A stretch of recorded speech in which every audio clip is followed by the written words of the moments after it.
All right, now it's a great time as we dive into receivers. I just we've never had our next guest on the show before, but I just have to. I have to because I have been deep in the wormhole, addicted to these wide receiver prospect videos that they're doing over at Underdog Fantasy, and that's Josh Norris and Hayden Winks. And Hayden, you've joined me here today. First of all, congrats on everything you guys are doing over at Underdog Fantasy. It's awesome. The prospect, go to the YouTube page, youtube.com/Underdog Fantasy. Watch if you're into the receiver world, there's just nothing better out there than going into them. Congrats on everything you guys have been doing over there. Yeah, thank you. Yeah, Josh and I are having a lot of fun. We're probably going to do 20 wide receiver videos. We're about halfway done with them. We'll hit on the quarterbacks and some of the running backs and then Brock Bowers. So, yeah, focus on the fantasy positions, but we'll also have an NFL draft stream and more to come. Yeah. Brock Bowers. Now you're talking Bengals fans language. You know, it gets them all excited, gets them all shaking a little bit. So they're going to be excited to go check out that one too. But I wanted to have you on because I've loved how in depth you guys are able to go into not just the big three, and there's not a reason to spend a ton of time on those guys because we know that's not going to be a thing that's going to end up in the Bengals range. But really, we've just never had quite a cornucopia of these day two receivers like this before, where it's like, there's what, 10, 12 that you could see going in that anywhere from 15 to 90, right? Yep. And then I bet you every team maybe has them all ranked differently. How does this class in that regard stack up? Because you guys have been doing this for a long time. How does that particular circle stack up here this year compared to previous? I was about 15 wide receivers deep before I finally found a prospect where I was like, not my cup of tea. And I was like going off the consensus big board. And what you're kind of noticing for me is some of these slot wide receivers that I would typically be a little bit scared of, how like the NFL is evolving with all of the motion and kind of hiding some of the limitations with size at the position. Now players like Xavier Worthy, Ricky Pearsall, those type of guys where maybe I was like, I'm a little bit nervous 10 years ago because offensive coordinators didn't really know how to use those types.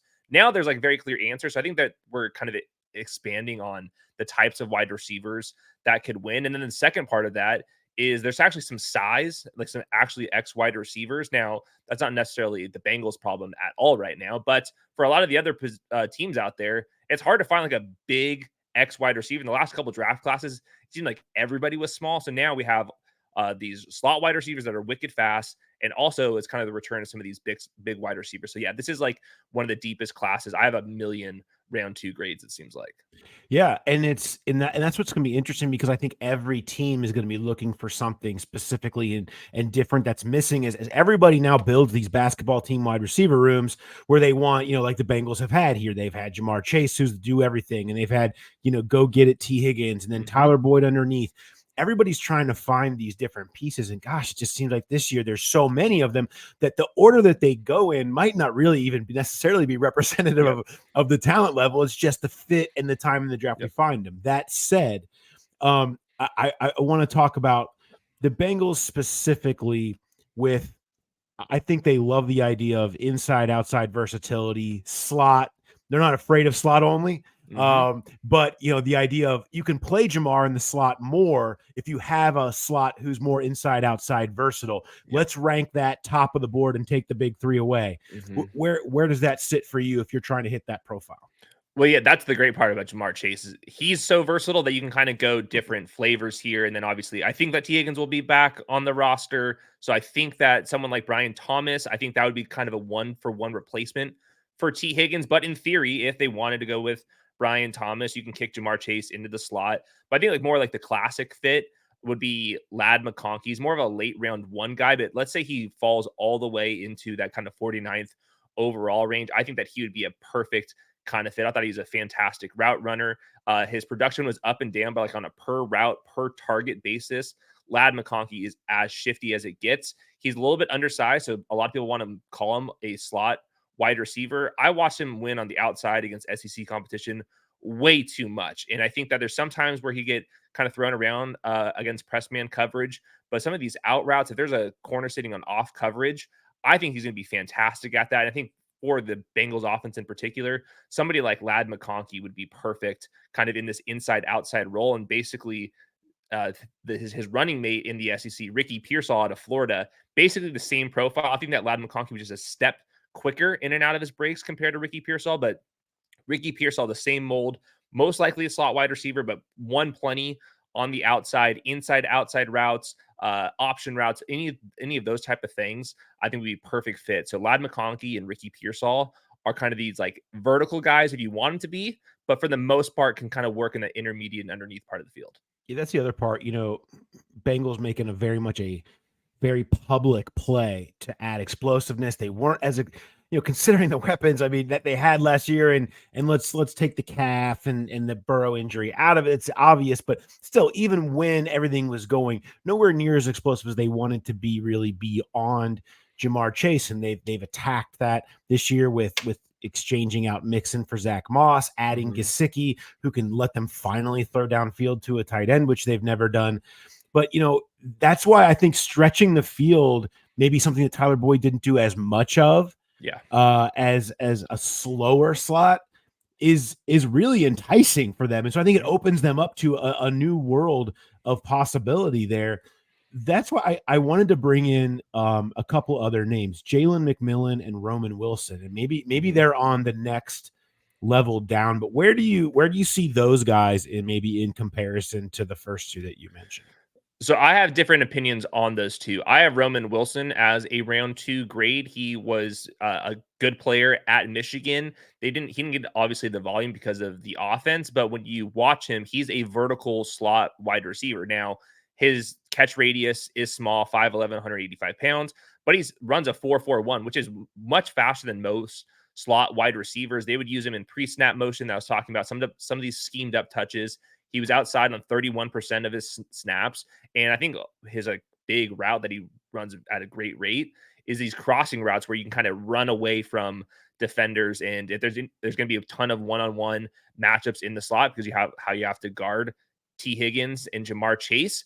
I think that his ability to run away from defenders is a pretty interesting fit for Roman Wilson. And then the last note I had on him is 78% of his catchable targets last year went for first downs, and only 2% of his targets were dropped. So it's not just that he's speed, he's super reliable. And if you watch JJ McCarthy, a lot of these third and long situations, they kept going to Roman Wilson. And then for Jalen McMillan out of Washington, I didn't see the explosiveness that I saw from Roman Wilson. So I had him kind of buried into like the round 3, round 4 range from him, where I can see Roman Wilson actually providing that explosiveness. I'm not sure if I saw that quite to the same degree as Jalen McMillan. Yeah, that's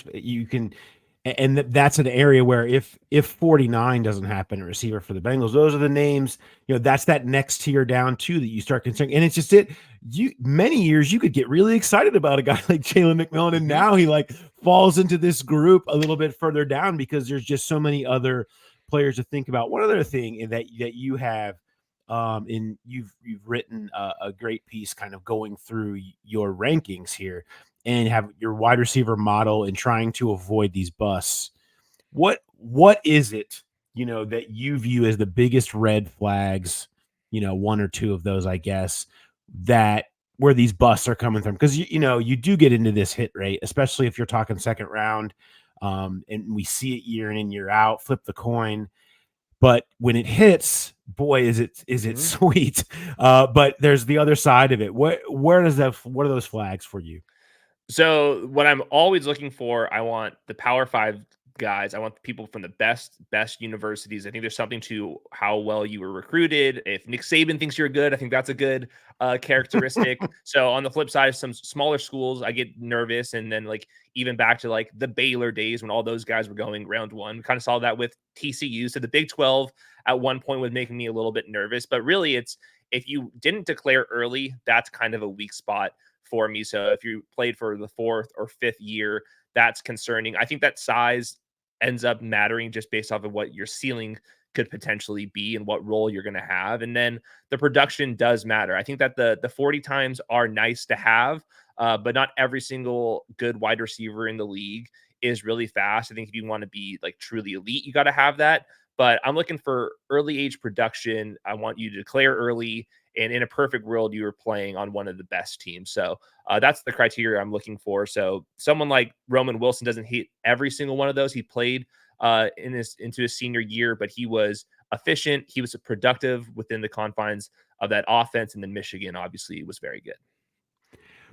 We have some interesting body types this year where last year we spent all this time, you mentioned it, talking about all the small guys. And so everybody was like, well, what do we think? Is the NFL now turning into a little guy receiver league? And then Tank Dell happened. And you said, well, maybe they are, right? And Mm-hmm. Jaden Reed, we talk about, he's kind of a Roman Wilson comp for me in some ways. And the size is the same. The speed is the same. The profile of what he, kind of did in college is the same.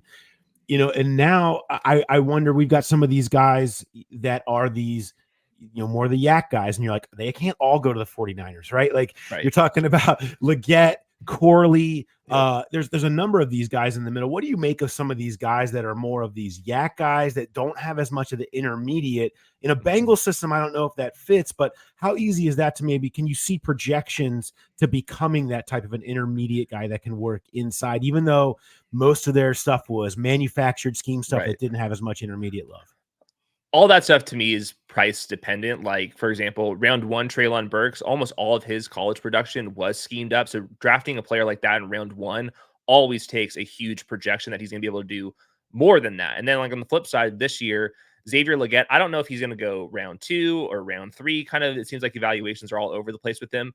He was a fifth-year guy out of South Carolina, but he has the size and some of the flashes where he wasn't just a manufactured touch player, where he was actually winning on post routes. For example, he had some back shoulder fades near the sideline that he was coming down to, and he actually has the size profile to maybe become an outside wide receiver in addition to the manufactured touches. So I like that type of profile, because maybe if you hit on some of the manufactured touches, awesome, but also you can actually hang out in three wide receiver sets and run actual routes.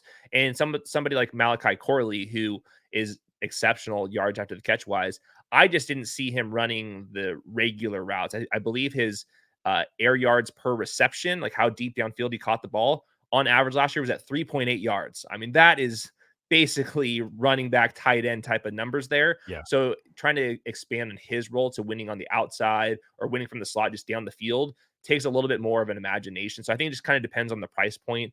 I think those guys, like, if you're only going to be in three wide receiver sets, you're only playing 50, 60% of the snaps, you're getting 4 or 5 targets. I think that's more like a round 3 type of player. And then the big examples like Deebo Samuel, he can do it all. That's a round 1 type of player. I think that most people that try to be Deebo Samuel end up looking like Laviska Shenault, and then all of a sudden you're kind of out of the league. Yeah, exactly. There's two sides to that thing. They can look the same, and then they don't play the same. Yep. Before you go, let me give you a chance to make yourself look great. Let's let's take the big 3 out of this. Give me 2 players, maybe somebody you have a round 2 grade, maybe somebody you have a round 3 grade on, that in 3 years will say have become the best of the bunch, or been to a Pro Bowl or had an 1,000-yard season.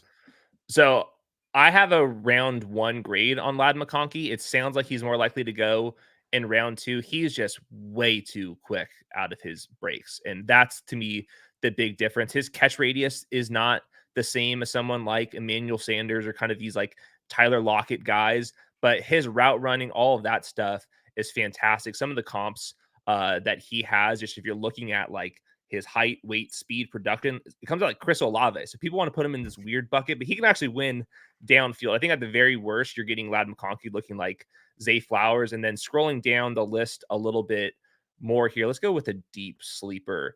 Jermaine Burton, round Okay. 3, round 4. So out of Alabama.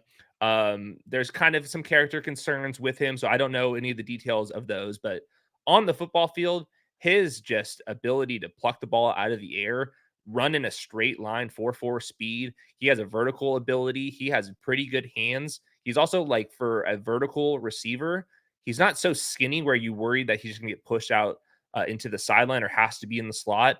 He's got some like good size to him. There's some yards after the catch ability. Alabama's offense looked totally different because of their quarterback, who was such a runner last year. So his production's not off the charts, but he was definitely the best wide receiver at Alabama. So I think that there's a chance that he kind of becomes this like maybe 6 targets per game. That's kind of where he maxes out. But if he was making a couple 50-yard touchdowns per season, that would not be a surprise to me at all. Love it. Absolutely.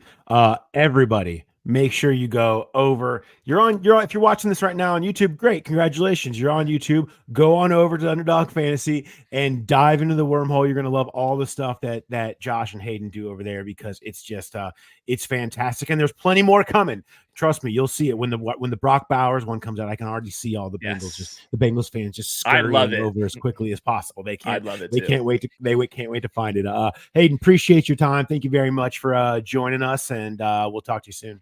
All right, thank you. Later.